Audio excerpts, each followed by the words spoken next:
Wow, this game is good. It's been a while since I've done this, so let's just jump in, shake off the rust, if you will. I appreciate the option to switch between first and third person, though the default options are definitively the best ways to play the game. The intro to the game is perfect for your first time playing, at least. It's really sluggish and annoying on replays, but like not to the extent that I genuinely dock points for it, especially since it's followed by just peak Resident Evil. Like, the care center is peak classic Resident Evil, tantamount or maybe even slightly better than the RPD, though recency bias is a bitch, so you know, take that with a grain of salt. But you're given more than enough ammo if you play this with the mindset that zombies are more so obstacles to be avoided rather than just mindlessly gunned down. The game will actually punish you with these mutant fuckers later on if you kill too many, so don't be like Dark Side Phil here and just try to run and gun with grace. So you just can't kill them with the regular gun. It's not possible. It's not possible. It is so satisfying to run back through an area that was sort of giving you a little bit of grief as grace and just fucking decapitating and maiming every zombie in sight as Leon. Yeah. Leon, even though he's fucking dying, his hair, he's in his fucking prime in this game. He's fucking tearing shit up, shooting and hacking his way through everything. The context-sensitive finishes, like if you're close to a wall, he'll pin the zombie to it and just pop the head like a fucking watermelon. Oh boy.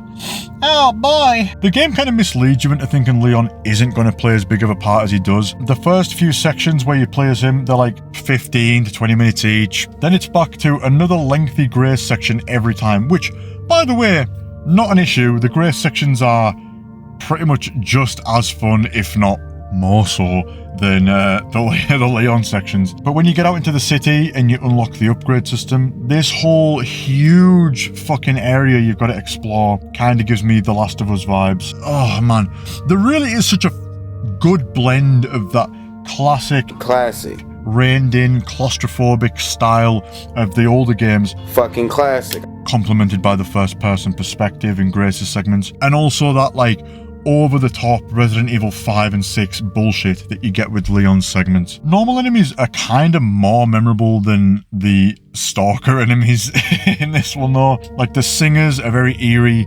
The chef guy, while technically he might lean more towards like the stalker type than a standard enemy. Not really, because he just sort of lingers in a specific area. But the big fucking girl and this big fucking guy, you know, Boogie 2998. Let me smell your breath! Every time I'd be going down a hallway and I'd find this guy in my way, I would just be annoyed that I now have to find a way around him. Do you know what I mean? Rather than being like legitimately on edge or scared. But you know, maybe that just comes with age, because like now games don't really scare me as much as they once did, you know? I don't think there was a single point in this game where I sort of felt on edge. Maybe like the very beginning when I was sort of getting into it and you've got that little hotel section. But yeah, there's really no Mr. X equivalent in this in terms of tension and the fear factor. Also, major missed opportunity to have Victor as a stalker, especially after this section of the game where he literally storms out of the room looking for you. The standard gameplay loop is perfected. The game is consistently high quality except for this part. This is fucking ass. Ass! Piss coming from my ass! Take this out the game and it's pretty much perfect in my opinion. All the other gimmicky sections like the motorbike part, that's just fucking awesome. That's just fucking top notch. Boss fights, bringing back the Tyrant was awesome. Letting us go back to the police department and chudding out. Pointing at my screen like this. The boss fights are everything you'd want them to be. Victor, the spider. This, Hunk, maybe. Is it Hunk? I don't know, do the ages line up there? Not really. Aside from this bullshit, the game doesn't really trail off like most of the Resident Evil games do. You know, pretty much every other Resident Evil has that one part of the game where it just gradually gets worse after. This one doesn't. It's consistently fun and refreshing from start to finish. The story is a mess, but it's fun. The tone and voice acting are of the highest quality. When necessary, the game takes itself very serious, but the actual plot and some of the character decisions are questionable. Like, in Resident Evil fashion, very B-movie, cheesy, silly, or just, I don't know, bizarre.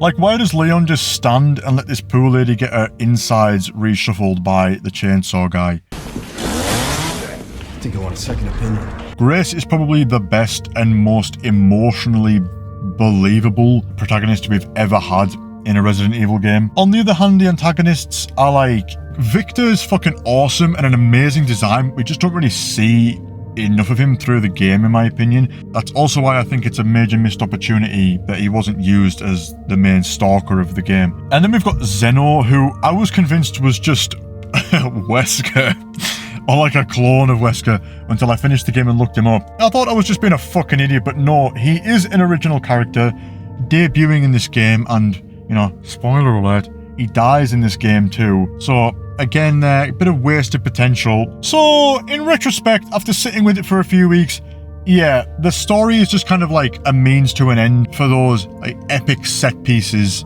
and gameplay segments. And it's fun, which is all I can really ask for in a Resident Evil game.